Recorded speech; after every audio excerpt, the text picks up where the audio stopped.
సికింద్రాబాద్ కంటోన్మెంట్లో 2 స్కైవేల నిర్మాణానికి కేంద్ర రక్షణ శాఖ అనుమతులు ఇచ్చిందన్నారు కంటోన్మెంట్ సీఈఓ మధుకర్ నాయక్. 2018లో అప్పటి ప్రభుత్వం కంటోన్మెంట్లో స్కైవేల నిర్మాణం కోసం ప్రతిపాదనలు పంపగా ఇవాళ గ్రీన్ సిగ్నల్ ఇచ్చిందన్నారు.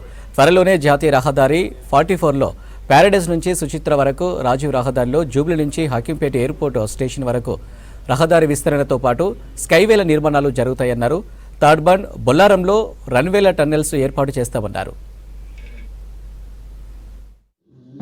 ఈరోజు ministry of defence, government of India, state government HMDA వాళ్ళ రిక్వెస్ట్ బేస్ మీద ఈరోజు వర్కింగ్ పర్మిషన్ ఫర్ 2 రోడ్స్, అంటే 2 రోడ్స్ వైడెన్ చేయాలని చెప్పేసి చాలా రోజుల నుండి తెలంగాణ స్టేట్ గవర్నమెంట్ దీనికి ఎఫర్ట్ పెడుతుండే. అటువంటిది ఈరోజు ఫైనల్గా శాంక్షన్ అయింది.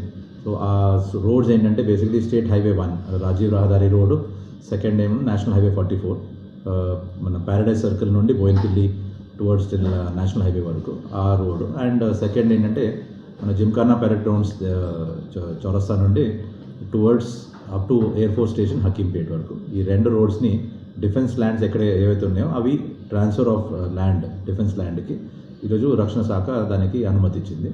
సో ఆ అనుమతి ప్రకారంగా స్టేట్ గవర్నమెంట్ ఆఫ్ తెలంగాణ ఈ ప్రాజెక్ట్స్ ఏదైతే వాళ్ళు ప్రపోజ్ చేశారో ఈ 2 రోడ్స్ని వైడెన్ చేయడానికి కొరకు, ఆ వైడనింగ్లో కూడా ఇలా